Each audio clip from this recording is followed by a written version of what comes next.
Sontag was right. There's the kingdom of the well and the kingdom of the ill.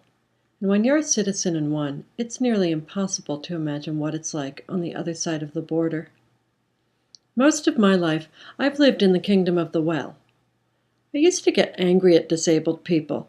It took so long to load a wheelchair onto a city bus, and it was frustrating getting stuck behind someone taking the stairs one by one. I wondered why these people all seemed so cranky. Until I was deported to the kingdom of the ill by a mysterious pain in my leg. I was afraid I was banished for good. At first, the pain was occasional and triggered by doing something somewhat extreme. Then it happened when I was jogging. Then it happened when I was just walking. After a while, it started really interfering with things like sleep, for example. My doctor said, "Let's get some films." I didn't like the sound of that. X-rays are for kids who fall and break their arm. Films are for, well, you know. It was arthritis. I started hearing the words bone on bone a little more often than I'd have liked as I trekked from one doctor's office to another. It was the same routine each time. Check in, settle into a chair, and let the waiting begin. Strip down and change into an outfit that would take away any scrap of dignity I had left. Then wait in a room kept at a frigid temperature without benefit of a window to look out or a magazine to read. This waiting would be followed by an exam or a treatment. Some of these treatments left me feeling better. Others, not so much. Occasionally, the medical facilities were up to my admittedly high standards. Other times, I felt I was just one of the herd. There was one sure way to alleviate the pain for good, but it would involve major surgery.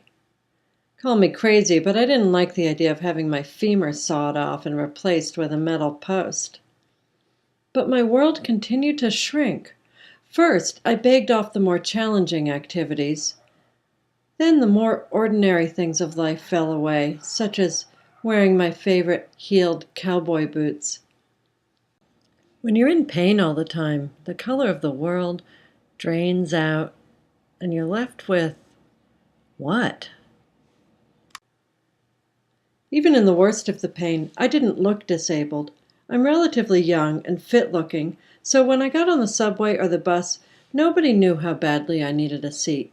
Often, if I saw a bus was crowded, I'd just let it pass and wait for the next one, preferring the pain of standing on the solid sidewalk to the pain of standing in a big wobbly moving vehicle. When I did get on the bus, I'd take a deep breath and say in a loud voice, "Can anyone give me their seat?" Some kind soul always did, but everyone else pretended they couldn't hear me.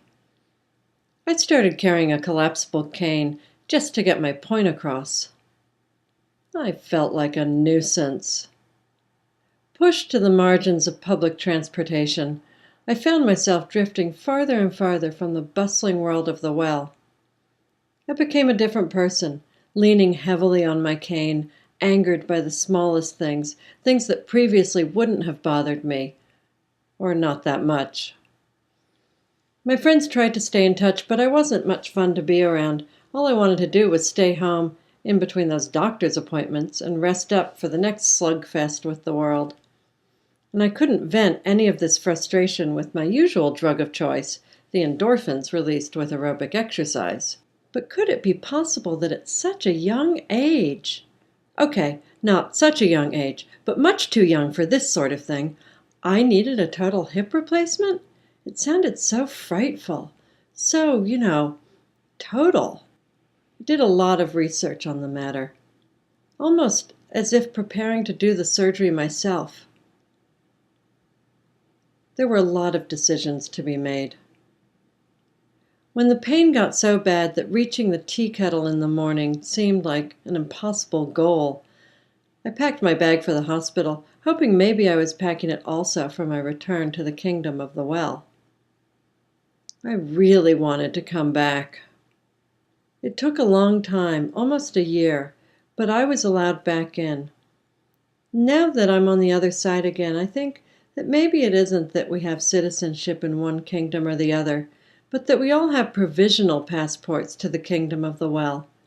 Any one of us could be banished to the other side, or worse, in the blink of an eye.